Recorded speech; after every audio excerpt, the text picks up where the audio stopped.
Достор, биз эфирибизди уланталы. Аз гана убактыбыз калды. Бул 2 сааттык чыгарылышыбыздан бирок биздин студиябызда сонун коногубуз бар, керемет коногубуз бар. Укмуштуудай бир эң бала чакты эске сала турган коногубуз бар. Чыны таза сезимди эске сала турган кесиптештерибизди тааныштырып өтүңүзчү. Бүгүнкү студиябызда актер, үн коштоочу жана ошондой эле драматург, андан сырткары Алтын калем сыйлыгынын ээси Нурлан Абдрахманов. Саламатсызбы? Кош келипсиз студиябызга. Саламатсыздарбы? Чоң рахмат. Сизди көргөнүзгө аябай кубанычтабыз. Кандай келип алдыңыз эртең менен эле? Абдан жакшы келдик, жакшы маанай менен. Анткени мейманга барыш өзү дагы бир сиздерге келиш, мага эртең менен ойгонгондо эле жакшы сезим тартуулады. Ошол сезим менен келе жатабыз. Бардыгы сонун. Бирок сиздин үнүңүз мындай, жөнөкөй тааныбайт болчу экенмин да көчөдөн. Көрсөм Нурлан байке менен көчөдөн көрүп, же бир жерден жолугуп кала турган болсом тааныбайт элем, бирок биздин жүрөгүбүздө ушундай бир сонун нерсе калтырган болуш керек. Менимче көп эле инсандардын жүрөгүндө калган болуш керек. Анда кесиптеш мындай кылбайлыбы? Таза сезимдер. Мисалы, жогоруда айтып калбадыңызбы, тааныбайт болчумун деп. Азыр болсо биз эч нерсе айтпайлы, бирок Нурлан агабыз кайсыл бир образды аткарып көрсүн, балким биздин көрөрмандар ошол адамды тааныйт экен. Балким таанып калат. Аракет кылып көрөм. Чын эле Нурлан мырза биздин эсибизде кайсыл жылдары кандай болуп калып калган кээ бир инсандарга табышмак болуп атышы мүмкүн. Анда эмесе Нурлан мырзанын ошол биздин эсибизде, жүрөгүбүздө калып калган үнү менен биз азыр тааныштырган турабыз. Ага чейин Нурлан байке дагы бир суроо берип алайынчы негизи. Нурлан байке, негизи кесибиңиз кандай болуп калат? Мен өзүм актерлук кесипте Бүйсара Бешеналиев атындагы искусство университетинде адегенде актерлук чеберчилик жагын бүткөм, театр, кино жана актер. Андан кийин болсо сырттан окуп бүттүм, режиссер театра, режиссер драма деп. Анан негизинен актёрмун. Болбой эле чыгармачылыктан такыр кетпей аткан турбайсызбы? Ооба. Чыгармачылык менен тегеренип, айланып жүрүп атабыз. Эгер анда биз даяр болсок, анда Нурлан мырзаны кимдер гана тааныбайт? Аракет кылып көрөйүк. Сиз айткандай мурдакы ностальгия, мурдакы учурга бир барып, ошол учурду элестетип, түрдүрүп көрөлүк. Унутуп калбасам дегендей. Тармалы козум. Ушинтип эле мен мейманга барганда чала бересиңби? Чалбай турчу азыр. Мен өзүм эле барам. Эмне дейсиң? Микроп дейсиңби? Өзүң микроп. Коем, тармалы козум. Мен азыр жезделердин жездесине барам дагы, андан тыйын сурап алып туруп, анан экөөбүздүн жумушту бүтүрөм сонун кылып. Баракелде, сонун. Колчалар. Колчалар болсун. Баягы жашоо сүртүндөрүндөгү Рыфат мырза аябай өзүнүн укмуштуудай актёрчулугу менен эсибизде калган болуш керек. Элдин баарына актер ал жакчы өзүнүн ролу менен. Мына ошол инсанды которгон, үн коштогон ошол инсанга биздин Нурлан мырзабыз канча жыл болду ошол быйыл? 12-13 жылдар экен, демек 10 жылдан ашып кетиптир, билинбей эле. 10 жыл жашоо сүртүмдөрү үн коштогондо, ошондо ортодон эсимде да, ошондо 2013 мен Ташкентке барып, бир жарым ай окуп аткан учурда Ташкентке кетиш керек болуп калды. Ошо театр эме боюнча окууну да улантыш керек болуп калды, режиссерлукка. Ошондо бир жарым ай ошо түшүндүрүп айткан эсимде да, суранып кеткен да, анткени ортодон бөлүнүп калды да. Рыфатты окуп келатып эле, анан менин ордума бөлөк актерди алыш керек болуп калды. Ошону түшүндүрүп суранып кеткем, ошо эсимде калыптыр 2013-жылы. Негизи мисалы актерлор кайсыл бир образды аткарууда ошол образдан чыгыш аябай кыйын болот да. Негизи мисалы ошол Рыфат ошол образды аткарып жатканыңызда мисалы ал чынында бардыгыбыздын көзүбүзгө мисалы аябагандай бир шаңдуу, өзгөчө адам образына жаратат. Анан мисалы жашоодо ошол образдан чыга албай калган учурлар болгонбу? Үйдөн дагы айнырым кое турчу. Балким ушу жардам берип ошону тиги үн коштоодон ошондой баягы настройго, ошондой эмоция менен чыгып алганда балким ошол күнү ошол образда жүрүшүм мүмкүн. Анан негизинен сиз айткандай эле мен актер катары бөлөк ролдорго өтүүдө, перевоплощение кылууда ошолордун кулк мүнөзүн, эмоциясын, кыймыл аракетин дегендей аракет кылабыз. А бирок мисалы Рыфат чындап эле аябагандай шайыр, шаңдуу, күлкүлүү, эл менен аябагандай бир кандай десем, сиз айтып аткандай көпчүлүгү деле жазып атат, аябагандай өзгөчө роль болчу да. Анан үнүңүз туура келген, азыр кээ бир айтып калат тиги бул Рыфаттын үнү менен сүйлөп атат депчи. Мени тааныбагандыктан алар кабыл алып алган Рыфаттын дал өзү ошол киши ушундай сүйлөйт депчи. А мен өңүмдү көрсө окшоштура албайчы тескерисинче. Анысы карындай, а мен жашоомдо мисалы ойлойм, Рыфаттай анчалык ачык эмесмин, Рыфаттай анчалык мындай. Тез баатырча. Мен тескерисинче жашоомдо токтоомун. Анда мындай болчу, ошол эле токтоо инсан жанагынча шайыр инсанды кантип которду, кантип үн коштоду, оор болгон жокпу дегендей. Негизинен ошол учурда 10 жылдан ашып кеттим. Азыр деле жаш сезебиз өзүбүздү, бирок анда мындан да жаш болчубуз да, энергия ашып турчу. Анан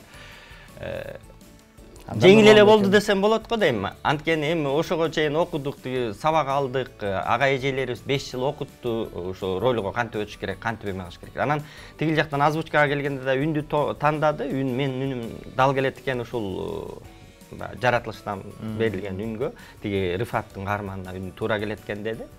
Анан окутуп көрдү, окутуп көргөндө кастинг кылды. Айнаш эже болчу Аширова, анан Кыял Аданова. Ошол эки режиссер эжекебиз кабыл алып туруп анан окутуп көрдү, окутканда ошо туура келип калды окшойт, анан бекитишти да. Негизинен ошол баягы эмоциясына карап, экранда, аны сүйлөгөнүнө карап, мимикаларына карап туруп аракет кылдык. Ошол баягы предлагаемый обстоятельства, эгерде мен ушундай болсом кандай сүйлөйт элем деген сыяктуу өзүбүздү ошол сабакка, ошол образга киргизгенге аракет кылдык. Ошол кино жөнүндө сүйлөшүп атпайбызбы? Дагы суроолор бар. Ошол кинонун эң эсте калган жери кайсыл болду сиз үчүн? Үн коштоо учурундабы? Үн коштоо учурундабы? Менин эсимде бар, мисалы айтып бере алам да, бирок сиздики кайсыл болду? Рыфатты эстей алам да мен. Рыфатты негизи мындай бир учурду деп айта албай жатам, бирок жалпысынан алганда азыр эстегенде аябагандай бир жаркын маанайларды тартуулайт. Баягы ошол актер деген баягы кээде хан болот, кээде кул болот дегендей бүт ролдорду аткарат эмеспи? Анан ошол баягы өзүм жүзүм менен болбосо да үнүм менен ошол ролду аткарып атып, ошолордун жашоосуна Турцияда жүрүп аткандай, саякатта жүрүп аткандай бир жакшы сезимдер калган. Ошол учурду эстегенде дагы ностальгия болуп кетет да. Анан негизинен анын характери эле эсимде жүрөт. Анын кийимдери, баскан турганы, шайырлыгы, бир учурду айтыш эстей албай атам. Өтө кыйын. Эми кесиптеш Нурлан Байкенин өзүнүн жеке кесибине жогоруда айтып калдыңыз, ошол тааныштыруу учурунда драматург деп. Кандай пьесаларды жазып жаткан учуруңуз азыр? Ооба, мен өзүм пьеса жазганда 2021-жылы Жаныш Кулманбетов агайдан сабак алып баштагам. Ошо мен ага чейин ал кишиде Кыргыз караван деген гезитте кабарчы болчумун мурда студент кезинде. Анан кийин кайра жазмалыкка кайрылып келип, мурда жазып көнүп калгандан кийин кээ бир учурда эстейт экенсиң, анан ошо өзүм да театр жакта жүрүп аткандан кийин ошо пьеса жазууга үйрөнүүнү аракет кылдым. Анан ошо 2021-жылы Жаныш Кулманбетов агайдан окуп, анан Сынак деген пьеса жаздым дагы, ошол алгачкы пьесам эле республикалык Алтын калем сыйлыгынын ээси болду. Мен үчүн да абдан күтүүсүз болду, абдан кубанычтуу болду. Негизи эми жазма жагы оор деп аябай сезчүмүн. Анан баягы Кудай жалгап бир ошол кандай десем, издени туура чыгып калган окшойт. Театрда иштеп жүргөнүн да пайдасы тийди окшойт. Анан бул 2023-дагы Маданият министрлиги президенттин чогуу жарлыгы менен драматургтарга сынак жарыялашкан. Жаңы пьесалар, жаңы ошо кыргыз драматургтары, негизи драматургиядагы драматургтар аябай эле аз да, мисалы агайларыбызды деле карасак, саналуу кишилер. Анан ошо жаңы муунду табыш керекпиз деп конкурс жарыялашкан. Ошондо 65 пьеса түшүп, ошонун 14 пьесасы жеңүүчү болуп табылды. Ошонун бири менин пьесамда болуп калды да. 2023 Сүйүү жана Кумар деген пьеса жазгам. Азыр болсо дагы бир пьесанын үстүндө иштеп атам, эмгектенип атам. Негизинен жазма көп убакытты алат, ошон үчүн кээ бир учурда үн коштоолорго бара албай калам мурдактай. Жазмалыкка анан мугалимдикке көп өтүп кеттим да. Көбүрөөк басым жасап кеткен экенсиз. Бирок мен ойлоп атам да, ушул үн коштоого аябай басым жасаганыңызды азыр балким ошол эле жаш өспүрүмдөрүнөн тааныйбыз да, сизди чындап Рыфаттан кийин. Андан башка да көптөгөн нечендеген кинолордон таанымак болушубуз керек деп. Ооба, мен жайда эме деген Льюис и Алиса деген котормодо ошондо Льюистин үнүн коштодум. Балдар мультфильмдерге үн коштоп атам. Ооба. Ал дагы жакшы кетти, кичинекей балдар жакшы таанышат. Анан бу жайга чейин иштегем, анан азыр бир убактылуу токтоп туруп атат. Ошол жана бир пьеса менен азыр иштеп аткан учурум. 1-2 айда балким бүтүп калсам, анан кайра. Негизи ошол пьеса жазып калдыңыз, анан аларды ошол азыркы учурда кесиптеш мисалы театр же аябаган өнүгүп атат да. Ошолорду спектакль түрүндө чыгаруу оюңузда барбы? Ооба. Жана 14 пьесаны негизи Министерство Маданият министрлиги ошол максатта ар бир театрларга сунуштаптыр. Азыр 14 пьеса комиссиядан өттү, сынактан жеңип алды. Сыйакыларын алышты, эми ушуну театрга коюш керекпиз дешиптир да. Анан азыр ошол процессте эгерде балким менин пьесам өтүп кете турган болсо, анда бир театрга коюлуп калса жакшы болмок. Албетте бул жазылуу, анын үстүнө бул пьеса деген театрга арналып жазылгандан кийин көпчүлүк окубайт деле, окуса деле пьесаны окуш кичине татаалыраак. Атайын тиги актерлор, журналисттер же тиги адабиятчылар окубаса, анан жарык көрүп театрда коюлуп калса автор үчүн абдан сонун нерсе болмок. Анан бирок дагы деле аракет кыла беребиз. Балким азыркыларыбыз өтпөсө дагы жаза беребиз. Кайсы бир учурда ойлоп атам, да сыгабыз дегендей да. Алтын калем сыйлыгын алган пьесаңыз буюрса, спектакльден чыкса, эгерде ошол жерде башкы каармандын ролун өзүңүз аткарайын деген ой барбы? Негизи башкы сынак деген пьесада эме башкы каарман бул моно пьеса, бир эле чыгармачыл адамдын тарыхы, ошонун окуясы бир кишиге жазылган. Анан чыгармачыл болгондо мага да жакын. Негизи сиз айткандай мен да өзүм да аткарсам болот. Аны үчүн анда бир режиссер менен иштешим керек. Жеке түрүндө болсо дагы балким ошо режиссердун сыйакысын төлөп берип туруп анан спектакль койдурсам болот. Бирок учурда Бакен Кыдыкеев атындагы жаштар театрына ошо сунуш кылып атам, ошо моно спектакльде. Режиссер катары өзүм койгонго актер менен иштеп баштадык. Азыр ошо процесс учурундабыз. Анан кайсыл учурда чыгып калат, чыгабы деген азыр берки жакта да жазылып коюлгандан сырткары да материалдык жактары бар, ошолор менен иштеп аткан учурубуз азыр. Сон кесиптеш кайра баягы киного баралы. Нурлан байке каршы болбойт болуш керек, себеп дегенде бир нерсени айтсам, сиздин чыгармачылыктагы Нурлан Абдрахманов деген атты тааныткан ошол үн кошто болуш керек менимче. Бир топ, ооба. Анан ага чейин беле же андан кийин болуп калды. Биринчи ооба Рыфат кетти. Андан кийин дагы аябай түрк сериалдарынан эме тиги Султан Сулейман Даңазалдордо ошондо Мустафанын үнүн коштогом. Тиги Ханзада. Мустафа. Баласы тиги. Улуу баласы.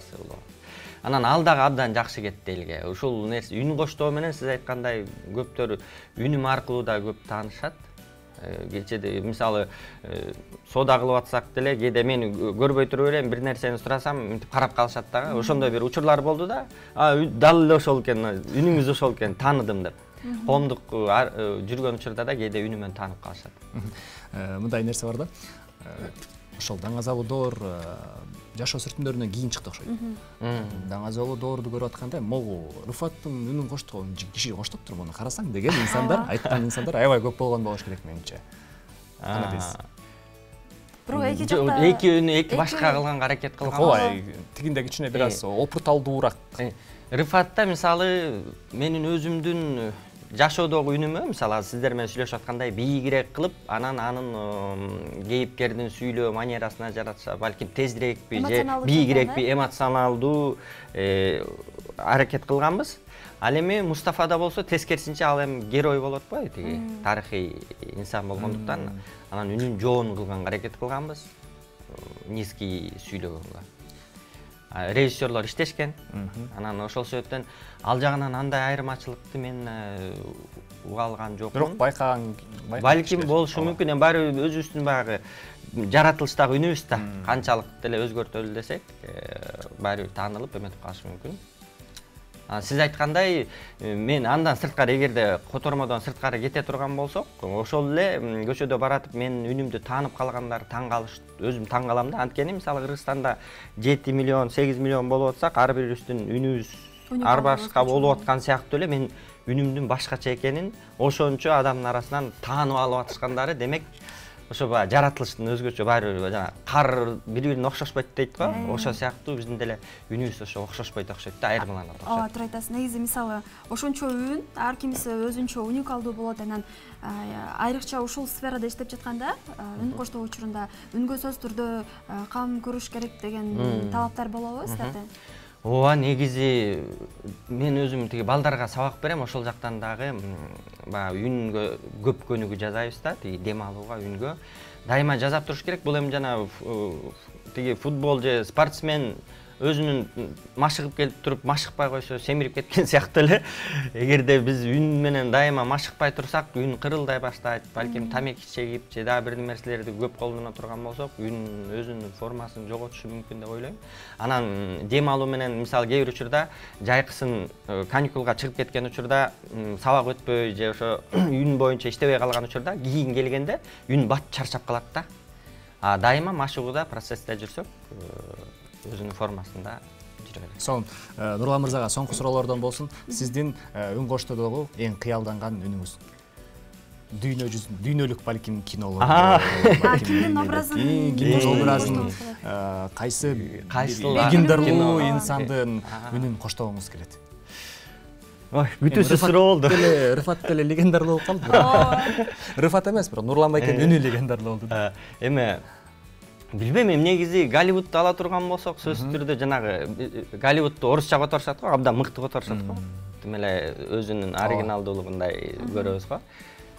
Бизде деле ошол сыяктуу айтылган, ошо түрк сериалын жана Мустафаны эмени Даңазалы доорду, анан ушу жашоо сүртүмдөрү дагы дал өзүндөй болгон деп баа беришет да. Ошол сыяктуу эле орустарга да аябай баа берем да, жана кинолорду укмуш которот да. Ошондо мисалы ким которгонун билбей атам, бирок кимдикени Аль Пачинонун үнүн коштойт го. Ошол сыяктуу харизмасы күчтүү ролдорду байкап көрүү мен үчүн кызык. Эгерде ошол нерсени таба ала турган болсом, ошондой кызыктырып элге ошол эмоцияны, ошол динамиканы жеткизе ала турган болсом, анда актер катары да мага абдан кызык болмок. Ошонсо дагы мисалы азыркы учурда бизде Кыргызстанда ошол жанагы айтып кеткендей эле жашоо сүртүмдөрү фильминин негиздөөчүлөрү Турциядагы айтышыптыр. Бизде кыргыздар, биздин бир туугандар аябай жакшы которушуптур. Биздин өзүбүздөн дагы көрүүчүлөр Кыргызстанда аябагандай көп экен депчи. Анын сыңарындай албетте бул сөзсүз түрдө сиздердин эмкегиңиздер. Учурдан пайдаланып айта кетебиз, сиздерге терең ыраазычылык билдиребиз. Жана ошондой эле алдыдагы иштериңизге ийгилик каалап кетели. Рыфат менен жолуккан эмеспиз? Жок, жолугу элекпиз. Балким Турцияга барганда насип болсо балким жолугуп калабыз. Сонун, ыраазычылык билдиребиз. Нурлан мырза, бар болуңуз, рахматыбызды айталы. Ардактуу телекөрүүчүлөр, биздин экинчи саатыбыз да акырында соңуна чыгып барат. Биз болсо сиздер менен коштошпойбуз. Кыскача музыкалык тынууга барып келебиз, андан кийин кайрадан көрүшөбүз.